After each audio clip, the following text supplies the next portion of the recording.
আবু সাইদ মুগ্ধ সহ ছাত্র জনতার রক্তের বিনিময়ে বাংলাদেশ স্বাধীন হয়েছে।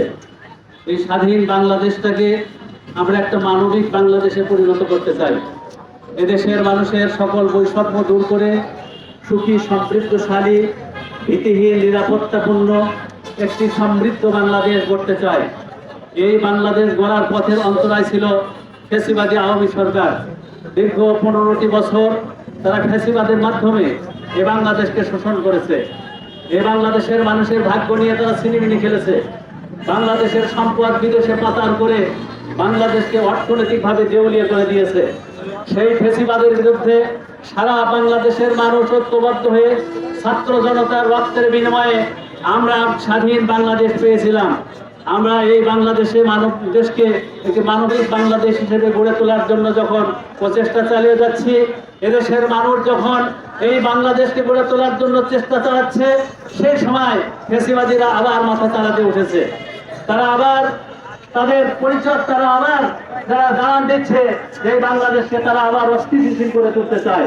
আমরা ঘোষণা দিতে চাই যে এই বাংলাদেশে কোনো ফ্যাসিস্টের আর জায়গা বাংলাদেশে হবে না, ইনশাআল্লাহ।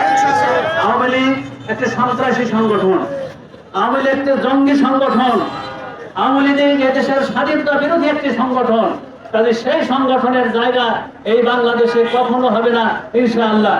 বাংলাদেশ জামাত ইসলামী এই বাংলাদেশে মানুষের কল্যাণের জন্য, মুক্তির জন্য এবং এই বাংলাদেশটাকে স্বাধীন বাংলাদেশ হিসাবে টিকে রাখার জন্য, একটা মানবিক বাংলাদেশ গড়ে তোলার জন্য যে কোনো ত্যাগ স্বীকার করতে রাজি আছে। আজকে গতকালকে আপনারা দেখেছেন গোপালগঞ্জে যে নারকীয় কাণ্ড তারা ঘটিয়েছে। দীর্ঘ 17-15টি বছর সরকারি সহায়তায় তারা যেভাবে দেশের মানুষের উপর গুলি চালিয়েছে, হত্যা করেছে, ঠিক আবার সেই একই স্টাইলে তারা আবার গতকালকেও এনসিপির নেতৃবৃন্দের বিরুদ্ধে তারা এই ধরনের একটা জঘন্যতম কাজ করেছে।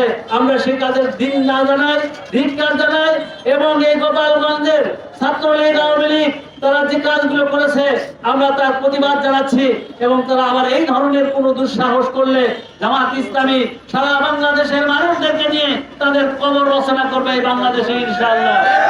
এই বাংলাদেশে কোনো জঙ্গি সংগঠনের স্থান হবে না, এই বাংলাদেশে কোনো সন্ত্রাসী সংগঠনের স্থান হবে না, এই বাংলাদেশে দেশ বিরোধী ভারতের তাবেদার কোনো গোলামের স্থান না, এই বাংলাদেশে হবে না। আমরা সেজন্য প্রস্তুত আছি। আমাদের অনেক শহীদের রক্ত ঝরেছে, অনেক ভাই আহত হয়েছেন। আমরা প্রয়োজনে আবারও রক্ত দেব। বাংলাদেশের পিচ ঢালা লাল পথ, কালো পথকে লাল করে দেব। বাংলাদেশের সবুজ চত্বরকে আমরা লাল করতে পারে দিয়েছি, কিন্তু বাংলাদেশে আর কোনো ফ্যাসিবাদকে জায়গা দিতে রাজি নয়। অতএব আমরা সতর্ক থাকবো। আপনাদেরকে উদাত্ত আহ্বান জানায়, আসুন আবারও যদি এই ফ্যাসিবাদের রাজ্যে পুরো ষড়যন্ত্র করতে চাই, এদেশের জনগণকে সঙ্গে করে নিয়ে, এদেশের সকল রাজনৈতিক দলকে সঙ্গে করে নিয়ে আমরা এই ফ্যাসিবাদের কবর এই বাংলার জমিনে রচনা করবো, ইনশাআল্লাহ। সম্মানিত ভাইয়েরা, আপনারা জানেন আগামী 19 জুলাই ঢাকায় জাতীয় সমাবেশ হচ্ছে।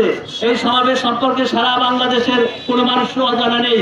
আমরা ঢাকায় যাব এবং জানাতে 7 দফা যা দাবি, এই দাবি পূরণ করার জন্য, সেই সমাবেশকে সফল করার জন্য আপনাদেরকে উদাত্ত আহ্বান জানাচ্ছি এবং এই 4 দফার সফলের মধ্য দিয়ে এই বাংলাদেশ একটা মানবিক বাংলাদেশ গড়া সম্ভব হবে। আসুন আমরা সেই 7 দফাকে সফল করে, সে জাতীয় সমাবেশকে সফল করে এই বাংলাদেশের সকল মানুষের মুক্তির জন্য, তাদের মুখে হাসি ফুটানোর জন্য, সকল ফ্যাসিবাদের কবর রচনা করে বাংলাদেশকে একটা ইসলামী বাংলাদেশ, একটা মানবিক বাংলাদেশ গড়ার জন্য প্রচেষ্টা চালাই। আল্লাহ তাআলা আমাদের সকলকে তৌফিক দান করুন।